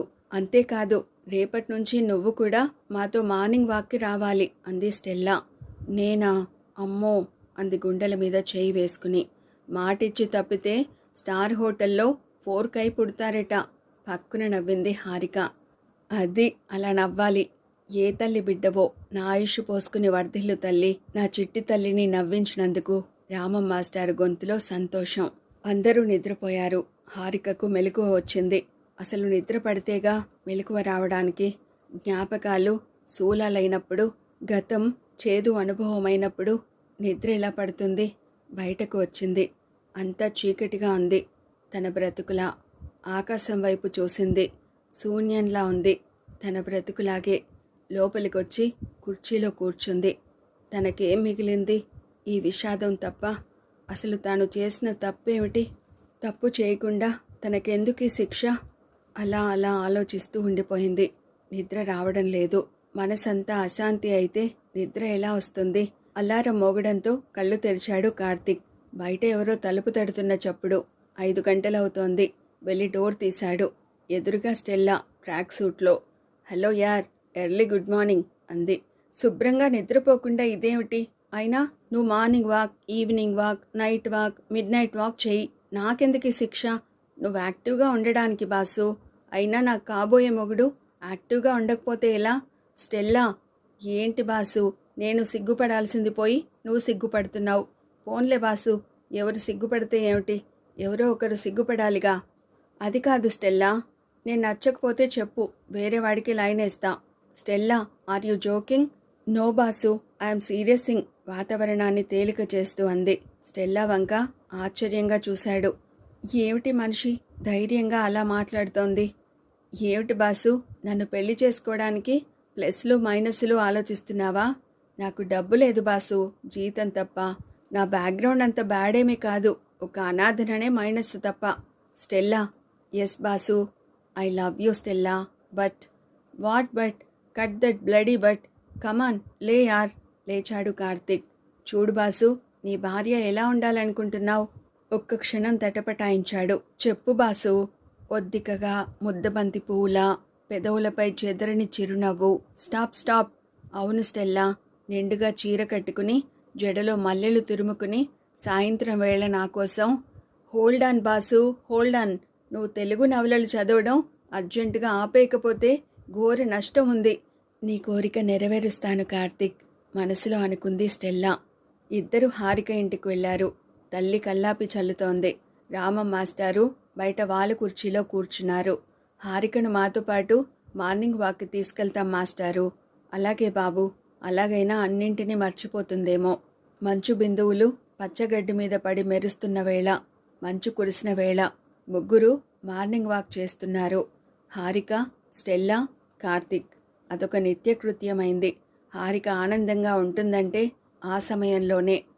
మధు, కార్తీక్ ప్రసాద్ దగ్గరికి బయలుదేరి వెళ్లారు. ముందుగా ఆ ఊళ్ళో ఉన్న దేవాలయాల లిస్టు తీసుకున్నారు. మధు ఓవైపు, కార్తీక్ మరోవైపు అన్ని దేవాలయాల్లోనూ ఎంక్వైరీ చేశారు.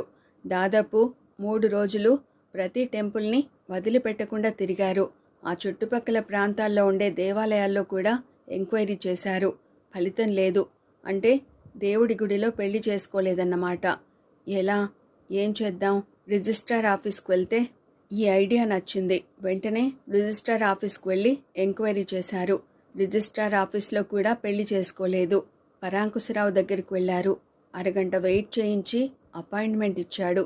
చెప్పండి, ఏంటి విషయం? మీ అమ్మాయి మాయను ప్రసాద్ వివాహం చేసుకున్నాడండి. అలాగా? అయితే ఏమిటట? మొదటి భార్య ఉండగా రెండవ వివాహం చట్టరీత్యా చెల్లదండి. అలాగే, అయితే ఏమిటట? మీరు ఓ ఆడపిల్ల తండ్రి ఇలా చేయడం. ఆగండి, ఆగిపోండి అక్కడే. చూడండి, ఇంతకీ ఆడి పేరేమిటన్నారు? ప్రసాద్ అండి. ప్రసాద్ అంటే ఎవరు? అదే మీ అల్లుడు. పెళ్లి కాకుండానే నాకు అల్లుడెక్కడి నుండి వచ్చాడు? మీ అమ్మాయికి పెళ్ళయిందండి. అలాగా? అమ్మాయి మాయా వస్తున్నా డాడీ. మరో కొద్ది నిమిషాల్లో మాయా వచ్చింది. నిర్ఘాంతపోయేలా. మెడలో మంగళసూత్రం లేదు. కాళ్లకు మట్టెలు లేవు. ఏమిటి కుర్రలాయరు, నా కూతురికి పెళ్ళయిందా? నీకేమైనా లూజా? అయినా ఇలాంటి సొల్లు కబుర్లు నాకు చెప్పమాకండి. ఎవడో కోన్కిస్కా గొట్టంగాడి గురించి నాకెందుకు చెప్పడం? మధు నిస్సహాయంగా కార్తీక్ వైపు చూశాడు. కార్తీక్ లేచాడు. స్త్రీ పవిత్రమైన మంగళసూత్రాన్ని స్వార్థం కోసం, ఒక నిజాన్ని కప్పిపుచ్చడం కోసం తీసి, ఛ, మిమ్మల్ని మీరు కూడా క్షమించుకోలేరు. ఇంతకన్నా మరో ఆత్మవంచన లేదు.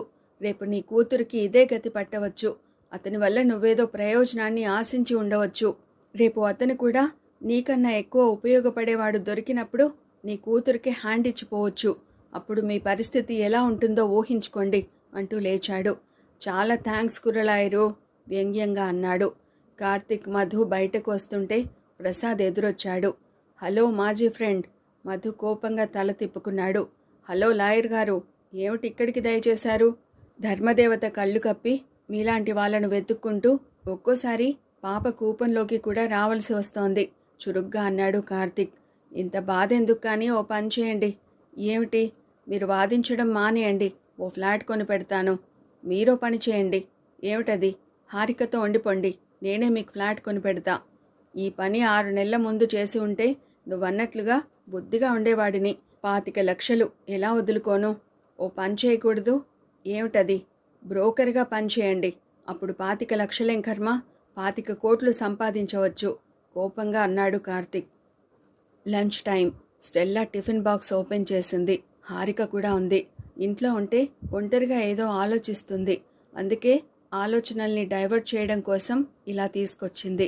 హారిక, ఇవాళ సెన్సేషనల్ న్యూస్ రాశాను తెలుసా అంది. ఏమిటది అడిగింది హారిక. చెప్పుకో చూద్దాం. హత్యలు, కిడ్నాప్లు, రేపు వార్తలు అయి ఉంటాయి. అంతకన్నా సెన్సేషనల్ న్యూస్లు ఉండవా? నాకు పేపర్లో అంతకన్నా వార్తలు కనిపించవు. కాదు, నేను చెబుతాను, చెప్పండి. మహారాజశ్రీ ఓ భర్త గారిని ఓ భార్య గారు చాకిరేవు పెట్టారు. అంటే ఏముంది, సింపుల్. తాగొచ్చి మొగుడు పెళ్ళాన్ని తన్నాడు, ఓర్చుకుంది. మరునాడు తాగొచ్చి ఓ అమ్మాయిని కూడా తెచ్చుకున్నాడు, సహించింది. 3వ నాడు పెళ్లి చేసుకుని వచ్చాడు. అప్పుడు భరించలేదు. చెప్పు తీసుకుని తెగేదాకా, మత్తు దిగేదాకా వాయించింది. అడ్డొస్తే చంపేస్తానని పక్కనే పలుగు పెట్టుకుంది. అంత పని చేసిందా? అంతకన్నా ఉతికి పారేసే పని కూడా చేసేదే. కానీ భర్త భార్య కాళ్ల మీద పడిపోయి లెంపలు వేసుకున్నాడు. అప్పుడే ఫోన్ వచ్చింది స్టెల్లాకు. ఎడిటర్ దిలీప్ రామ్ ఫోన్ ఎత్తాడు. స్టెల్లా కావాలని అట్నుంచి అడగడంతో పిలిపించాడు. స్టెల్లా, నేను కార్తిక్ని మాట్లాడుతున్నాను. టెంపుల్స్లో, రిజిస్ట్రార్ ఆఫీస్లో ఎక్కడా సాక్ష్యం లేదు. బహుశా ఇంట్లోనే దండలు మార్చుకుని ఉంటారు. తోచడం లేదు. మేము రేపు తిరిగి వస్తాం. ఫోన్ ఎక్కడి నుంచి? హారిక అడిగింది. కార్తిక్ నుండి అని చెప్పలేదు. చెబితే నిజం చెప్పాల్సి వస్తుంది. సాక్ష్యం దొరకలేదంటే హర్ట్ అవుతుంది. మరో 2 రోజుల్లో కేసు కోర్టుకొస్తుంది. ఎవరో ఫోన్ చేశారు, ప్రెస్ మీట్ ఉందట. ఏం చేద్దాం మధు? అదే అర్థం కావడం లేదండి. కాసేపు ఇద్దరూ తర్జన భర్జనలు చేశారు. కాస్త టైం అడగడమే. ఎల్లుండే hearing. Stella Harika case highlight చేసింది. మగవాడి దౌర్జన్యాన్ని, మోసాన్ని ఎదిరించాలని ఆర్టికల్ రాసింది. హారికతో ప్రత్యేక ఇంటర్వ్యూ చేసి ప్రచురించింది.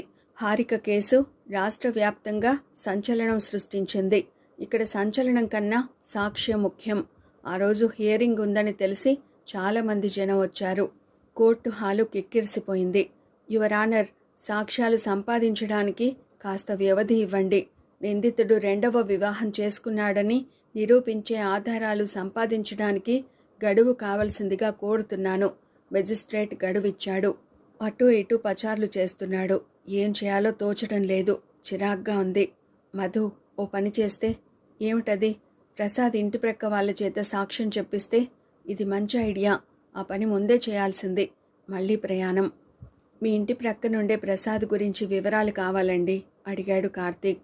ప్రసాదా? ఎవరండి? అదే మీ ఇంటి ప్రక్కన. సారీ, మేము ఈ ఇంట్లోకి దిగి 15 రోజులవుతోంది. ఇంత క్రితం ఈ ఇంట్లో ఉన్న వాళ్ళకు భువనేశ్వర్ ట్రాన్స్ఫర్ అయింది. అతని పేరేమిటండి? చెప్పారు వాళ్ళు. భువనేశ్వర్లో వాళ్ళ చిరునామా తెలియదండి. అయినా వాళ్ళకు కూడా ఈ వివరాలు తెలిసే అవకాశం లేదు. వాళ్ళు వచ్చిన 1 నెల రోజులకే ట్రాన్స్ఫర్ అయింది. అంత క్రితం ఉన్నవాళ్ళు స్టేట్స్కి వెళ్ళారు. ఎదురింటికి వెళ్ళారు. పని మనిషి వచ్చి వాళ్ళిద్దరికీ వండి వెళ్తుంది. పని మనిషిని పట్టుకుంటే ఆ అమ్మాయి తనకేమీ తెలియదంది. ఒకే ఒక అవకాశం. ఇటుపక్కగా ఉన్న ప్రభాకర్ శర్మ. అప్పటికి రాత్రి అయింది. మరునాడు వెళదామనుకున్నారు. అదే వాళ్ళు చేసిన పొరపాటు. ఆ రాత్రికి రాత్రే ప్రభాకర్ శర్మ ఇంటికి కొత్త ఎల్ఎం వెస్పా వచ్చింది. There ends the matter. అప్పటికే 15 రోజులు గడిచాయి. ఒక్క నిజాన్ని సాక్ష్యంగా సంపాదించడానికి ఇంత కష్టమా? Court hearing. ప్రసాద్ తరపు లాయర్ హారికను క్రాస్ ఎగ్జామిన్ చేస్తానన్నాడు. యువర్ ఆనర్, వాళ్ళు వాయిదాల మీద వాయిదాలు అడుగుతున్నారు. నా క్లయింట్ మానసికంగా ఈ కోర్టు గొడవలతో కృంగిపోయి వ్యాపారంలో దెబ్బతింటున్నాడు. నేను ఈ అమ్మాయిని క్రాస్ ఎగ్జామిన్ చేయడానికి అవకాశం ఇవ్వవలసిందిగా కోరుతున్నాను. గ్రాంటెడ్. నీ పేరు హారిక. నీ భర్త పేరు ప్రసాద్.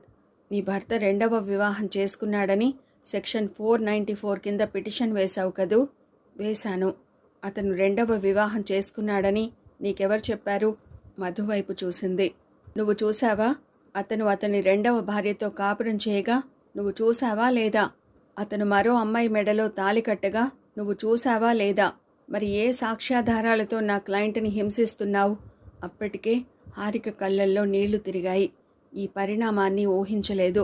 కాబట్టి యువర్ ఆనర్, నా క్లయింట్ని మానసికంగా సాధించడానికే ఈ కేసు వేసిన సెక్షన్ 494 కింద పిటిషన్ వేసిందని చెబుతూ కాలయాపన చేయకుండా, నా క్లయింట్ మానసిక వ్యధను అనుభవించకుండా ఈ కేసు త్వరగా తేల్చవలసిందిగా కోరుతున్నాను. కాలయాపన లేకుండా సాక్ష్యాధారాలు సంపాదించాలని కోర్టు ఆదేశించింది. షిట్! పేపర్ వెయిట్ నేలకేసి కొట్టాడు. ముక్కలైంది పేపర్ వెయిట్. ఛ! ఒక్క నిజాన్ని సంపాదించడానికి ఇంత కష్టమా? ఒక స్త్రీకి న్యాయం జరగడానికి ఇంత తతంగమా? సాక్ష్యం దొరికే అవకాశం లేదు. హారిక లైఫ్ ఎలా ఏ మలుపు తిరుగుతుందో. ఆ రాత్రి ఎవరికీ నిద్ర లేదు. అక్కడ హారిక. అర్ధరాత్రి 12 గంటలు. అందరూ ఆదమరచి నిద్రపోతున్నారు. ఒక్క హారిక తప్ప. మనసు శూన్యమైతే జీవితం వ్యర్థం. ఆ జీవితం తనకెందుకు? ఆలోచనల అంతర్ఘర్షణలో జీవితంలో చేదు అనుభవాలు ప్రత్యక్ష సాక్షులుగా టేబుల్ మీద ఉన్న డైరీ అందుకుంది. పెన్ను తీసుకుంది. అందరూ నన్ను మన్నించండి. ఆవేదన అశ్రువులై ఆమె కలంలో సిరాగా మారింది. ఆమె హృదయం కాగితమైతే ప్రతి అక్షరం ఆవేదనాక్షరమే. జీవితంలో ఓడిపోయాను. గెలుపు ఓటముల మధ్య నా జీవిత చతురంగంలో మిమ్మల్ని ఇంకా పావులుగా వాడుకోవడం ఇష్టం లేదు. తాళి కట్టినవాడే నేను అతని ఆలిని కాదన్నాడు. ధర్మేచ అర్థేచ కామేచ అన్నవాడే స్వార్థేచ అన్నాడు. సప్తపది నడిచినవాడే 8వ అడుగు వేసి బయటకు గెంతాడు. 3 ముళ్ళు కావని ముళ్ళ కంచెతో నేసిన ఉరిత్రాడు. జీవితంలో పరమావధి పెళ్ళే కావాలా? ఎందుకో ఓడిపోయాను. ఓ వ్యక్తిగా, భార్యగా, తల్లిగా, బామ్మగా పరిపూర్ణ జీవితం అనుభవించాలనుకున్న నేను వెళ్ళిపోవాలనుకుంటున్నాను. అంతరంగమే భార్యాభర్తల విడిది కావాలి. కానీ న్యాయస్థానంలో భార్యాభర్తల సమరం విషాదానికి దారి తీస్తుందేమో. ఏ చట్టం నన్ను రక్షిస్తుందన్న నమ్మకం లేదు. మొగుడు వదిలేసిన భార్యగా సమాజం నన్ను చీత్కరిస్తుంది. ఈ వ్యవస్థ నన్ను పరిహసిస్తుంది. నా భర్త నా ప్రేమను, నా జీవితాన్ని త్యజించాడు. తీర్పు ఎప్పటికో కానీ రాదు. ఆ తీర్పు నాకు అనుకూలంగా వస్తుందన్న నమ్మకం లేదు. కోర్టుకు అవసరమయ్యే సాక్ష్యాలు లేవు, దొరకవు. జీవితంలో అలసిపోయానో లేదో కానీ ఓడిపోయాననే భావంతో, విషాదంతో చెలిమి చేసి మజిలీని చేరుకున్నాను. ఇక్కడ నా కోసం నన్ను స్వాగతిస్తూ మృత్యువు చిరునవ్వుతో ఎదురు చూస్తోంది. మృత్యువు దగ్గరకు ముందు నేనే చేరుకోవాలనుకోవడం నా స్వార్థమైతే, నేస్తాలు నన్ను మన్నించొద్దు. దయచేసి నన్ను శపించండి. మళ్ళీ జన్మంటూ ఉంటే నేను ఆడదానిగా పుట్టొద్దని. ఉంటాను. మీ అందరికీ దూరంగా వెళ్తున్న నన్ను క్షమించండి. హారిక కళ్ళు మూసుకుంది. మృత్యువా, మృత్యువా, నువ్వైనా నన్ను ప్రేమిస్తావని ఎంతో ఆశగా చూస్తున్నా. నన్ను ప్రేమ ద్వేషించింది. అందుకే నేను నిన్ను ప్రేమిస్తున్నా. నీ ఒడిలో ఆదమరిచి, ప్రపంచాన్నే మరిచి, చివరి మజిలీగా కళ్ళు మూసి, కన్ను మూసి నీతోనే ఉండిపోవాలని ఎంతో ఆశగా ఎదురు చూస్తున్నా. ఆ మృత్యువు ఎంత విశాల హృదయం కలదో. పిలవగానే నువ్వు నన్ను ప్రేమిస్తున్నావా? అయితే నేను నిన్ను ప్రేమిస్తా అంటూ నవ్వుతూ చేతులు చాచింది. టేబుల్ మీద స్లీపింగ్ పిల్స్, ఒక విషాదానికి చీకటి సాక్షిగా. హారిక సూసైడ్ చేసుకుంది. ఆ రోజే కోర్టులో హాజరవ్వాలి. సాక్ష్యాన్ని సాధించాలి. తన భర్త 2వ వివాహం చేసుకున్నాడని నిరూపించాలి. కానీ యువర్ ఆనర్, నా క్లయింట్ 2వ వివాహం చేసుకున్నట్లుగా నిరూపించవలసిందని ఆదేశించవలసిందిగా కోర్టును భైరవమూర్తి మాట పూర్తి కాకుండానే. ఆగండి యువర్ ఆనర్, ఇదిగోండి సాక్ష్యం. కార్తిక్ చేతుల్లో హారిక శవం, మీద తెల్లగుడ్డ కప్పి ఉంది. ఇదిగోండి యువర్ ఆనర్ సాక్ష్యం. ఈ శవం చెబుతుంది సాక్ష్యం. ఈ మృతదేహం సాక్షిగా ధర్మదేవత ఊపిరి ఆగిపోలేదని నిరూపించండి యువర్ ఆనర్. ఈ మృతదేహం సాక్షిగా హారికది సెక్షన్ 494 చేసిన హత్యేనని నమ్మండి యువర్ ఆనర్. యువర్ ఆనర్, ఇదిగోండి శవం.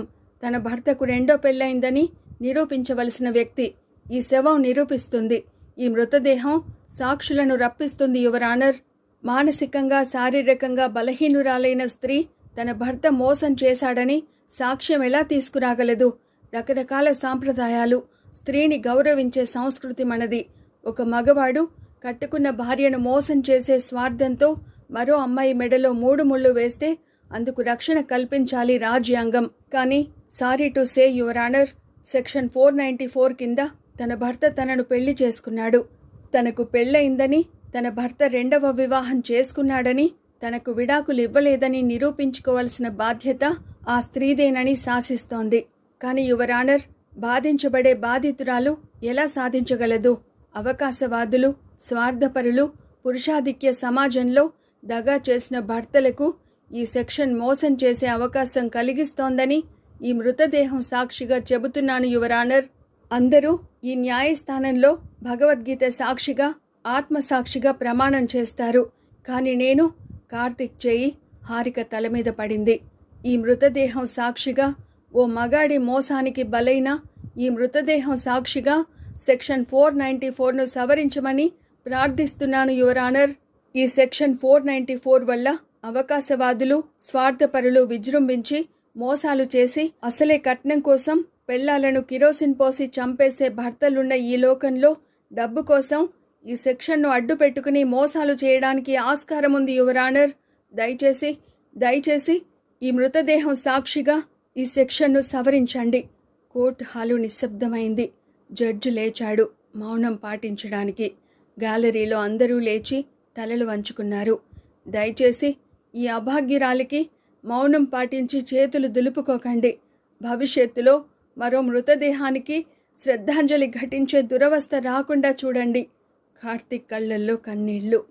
అతని బాధ చూడలేక బంధనాలు ఛేదించుకుని కనుకొలుకుల సరిహద్దులు దాటి హారిక మృతదేహానికి అంజలి ఘటిస్తూ కన్నీటి బొట్లు. ఉపసంహారం.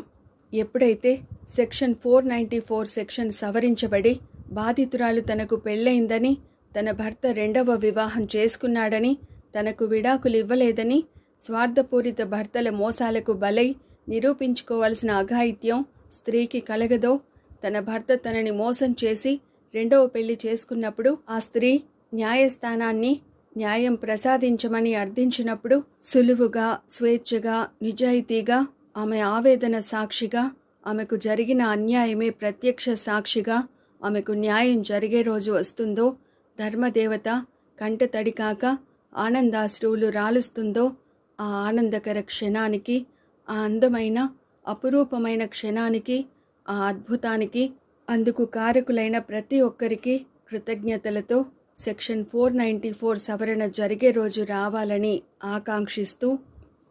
ఇదండి ప్రముఖ రచయిత విజయార్కే గారి రచన తప్పటడుగులు నవలిక. మరో మంచి కథతో మళ్ళీ కలుసుకుందామండి. Thank you.